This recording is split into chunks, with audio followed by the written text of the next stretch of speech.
رکھیے کہ اصل مقصدیت کیا ہے. مقصدیت کیا وردی پہننا ہے؟ مقصدیت کیا بیلچہ اٹھانا ہے؟ مقصدیت کیا یہ نشان پہننا ہے؟ Not at all. یہ تو ہمیں ایک جگہ متحد العمل بن کر رہنے کا ایک درس ہے کہ ہم عسکری قوت ہیں، ہم مل کر اس نظریے کو عملی جامہ پہنانے کے لیے یہ ساری لوازمات ہیں، لیکن اصل منزل، اصل آئیڈیالوجی وہ دین اسلام کا غلبہ ہے. لوگوں کو جوڑنا ہے اور جوڑ کر اس عالمی غلبے کی طرف لوگوں کو مائل کرنا ہے. اور یہی کام میرے نبی صلی اللہ علیہ وسلم نے کیا تھا. مکے سے شروع کیا، مدینے پہنچے، مدینے میں ایک ریاست کی بنیاد ڈالی اور اس ریاست میں اس آئیڈیالوجی کی ترقی اور ترویج پر کام کیا اس قرآنک فلسفی کے تحت. اور اس قرآنک فلسفی کو لے کر جب نبی کے ساتھی نکلے تو پھر 22 لاکھ مربع میل تک پھیل گئے. اور ان کے پھیلنے سے آج ہم ان خطوں میں مسلمان ہیں. ہم کوئی نسلاً مسلمان نہیں تھے. ہمارے پیچھے ہم جہاں رہ رہے تھے ہمیں پیغام دیا گیا اور ہمارے دلوں نے اس پیغام کو سمجھ کر اس پر کلمہ پڑھا تو وہ پیغام ادھر سے چلا تھا، لیکن اس صورت میں چلا تھا جب سب متحد تھے، متحد العمل تھے، باکردار تھے. اور وہی روح پھر سے جگانے کے لیے مشرقی رحمت اللہ علیہ نے ایک کوشش کی، ایک کاوش کی اور اس تحریک کو ایک نظریہ دیا، ایک آئیڈیالوجی دی، ایک دستور العمل دیا. وہ آئیڈیالوجی اس تذکرہ میں انہوں نے پیشتر لکھی اور وہ آئیڈیالوجی قرآن سے لکھی گئی، 32 سال کی عمر میں لکھی گئی، جس کو 75 سال کی عمر میں بھی مشرقی رحمت اللہ علیہ نے پڑھ کر کہا کہ مجھے اس میں ایک لفظ تبدیل کرنے کی ضرورت محسوس نہیں ہوئی، جو میں نے لکھا وہ لکھایا گیا. اور میں نے اللہ کا خوف اپنے وجود میں محسوس کر کے قلم اٹھایا اور اس خوف کو میں نے ہر وقت اپنے اوپر طاری رکھا کہ مجھ سے کوئی چیز غلط نہ لکھی جائے، کہ ایسے نہ ہو کہ کوئی فرقہ قائم ہو جائے ایک نظریہ کے تحت. اس چیز کو میں نے اس ماحول کو محسوس کر کے اپنے اندر ایک وجدانی کیفیت میں لکھا، ایک الہی سوچ کے تحت لکھا کہ اللہ نے کیا سوچ کر قرآن کو نبی اللہ صلی اللہ علیہ وسلم کے ذریعے سے وحی کیا. اس سوچ کو پکڑنے کی کوشش کی کہ قرآن کے الفاظ جو اللہ نے نبی اللہ صلی اللہ علیہ وسلم کے ذریعے سے دنیا کے سامنے لائے، ان الفاظ میں اللہ کی سوچ کیا تھی، وہ چاہتے کیا تھا، اللہ چاہتا کیا تھا. اور پھر اس نے اس نبی کی بھی اس طرح سے ٹریننگ کی، اور نبی بھی اتنے باعلم اور باکردار اور اتنے پاکیزہ تھے کہ جس طرح سے وہ علم، وہ قرآن ان پر وحی ہوا، انہوں نے اسی طریقے سے پہلے خود پڑھا، سمجھا اور پھر اس کو پھیلا دیا. آج اس آئیڈیالوجی کو اس حد تک سمجھنے کی ضرورت ہے. اس کے باقی ساتھیوں نے بھی اسی طرح سمجھا، تبھی اتنا پھیل گیا دین. آج اسی نظریے کو کی ترویج کے لیے، اس نظریے کو پھر ایکسپوز کرنے کے لیے میرے ساتھی فیس بک پر موجود ہیں جو آپ کو فکر مشرقی سمجھا رہے ہیں، اس کا ایک ایک پوائنٹ سمجھا رہے ہیں، اس گلی، اس محلے میں اس اتحاد سے لے کر تسخیر کائنات کا پروگرام سمجھا رہے ہیں، دنیا کو اور زمین و آسمان کو مسخر کرنے کا پروگرام بتا رہے ہیں. یہ ساری چیزیں ہمارے لیے ایک رہنمائی ہے، اور اگر ہم نے اس رہنمائی کو بھی اس دفعہ چھوڑ دیا تو پھر دشمن قوتیں اس وقت اتنی طاقت کے ساتھ ہیں کہ وہ آپ کو اب نوالا بھی گن کر دے رہی ہیں کہ اب اس قوم کو صرف اتنا کھانے کے لیے دینا ہے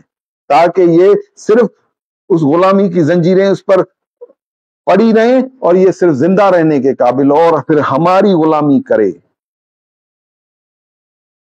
تم مسلمان ماں کے پیٹ سے بادشاہ پیدا ہوئے تھے، آج غلامی میں ہو، تو پھر یہ جو اس وقت دین اسلام کے نام پر جو چیزیں رائج العمل ہیں، جس کی تم اندھی تقلید کر رہے ہو، وہ کیا وہ دین ہے؟ وہ دین تو غالب ہونے کے لیے تھا، وہ غالب نہیں ہے تو پھر تم کسی اور مشغلے میں ہو، اور خوش ہو کہ ہم اپنی اپنی جنتیں جیت کر بیٹھے ہیں۔ پھر یہ تکرار اس دن ہوگی جنہوں نے اللہ کی راہ میں اپنی جانیں قربان کر دی، اپنے گھر بار چھوڑ دے، بیوی بچے چھوڑ دیے، نظریہ اپنا تمام املاک جائیدادیں چھوڑ کر اللہ کے راستے پر ان جنگل بیابانوں کو لتاڑتے ہوئے اس دین کا، اسلام کا جھنڈا لے کر دنیا کے آخری کونے تک لا الہ الا اللہ محمد رسول اللہ کا پیغام پہنچایا۔ ہم یہاں اپنے گھروں میں بیٹھ کر یا چند قدم مسجد میں جا کر ہم سمجھتے ہیں کہ ہم نے جنت جیت لی۔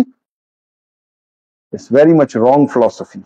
اگر ہم اپنے حالات نہیں سدھار سکتے، اپنی زندگیوں کو از خود اپنی مدد آپ کے تحت بدل نہیں سکتے، تو پھر یاد رکھنا یہ جنت جیتنے کا کانسیپٹ بھی پھر کہیں غلط ہی نہ ہو۔ اس لیے خاکسار تحریک اثر نو اس پروگرام کو چیک آؤٹ کر رہی ہے، اور سب کو دعوت عمل ہے۔ پھر کوئی سنتا ہے نہیں سنتا، کوئی چلتا ہے نہیں چلتا، یہ اللہ جانے، وہ بندہ جانے۔ لیکن مرکز اپنی ڈیوٹی، مرکز میں بیٹھی ہوئی قیادت اور مرکز کے ساتھ جڑے ہوئے ساتھی اپنی ڈیوٹیاں ادا کر رہے ہیں۔ پھر قوم سنتی ہے یا نہیں سنتی، چلتی ہے یا نہیں چلتی، وہ اس پر ہے، اس کے عمل پر ہے۔ اور ایسی کئی قومیں قرآن میں موجود ہیں جن کی مثالیں، جنہوں نے اللہ کے دین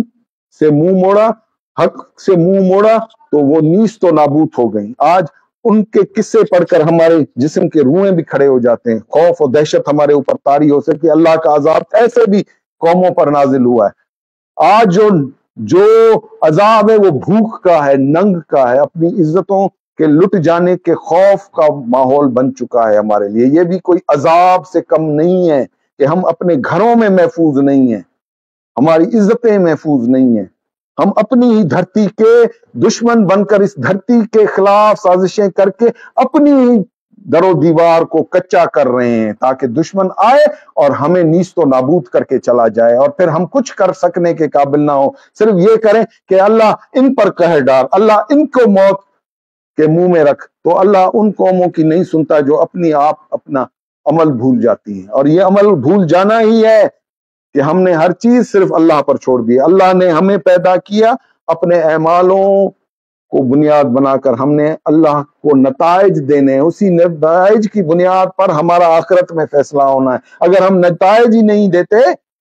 اور صرف فرما بردار غلام کی طرح صرف اللہ کی تعریف میں لگے رہتے ہیں، تو اللہ کو تعریفوں کی ضرورت نہیں ہے،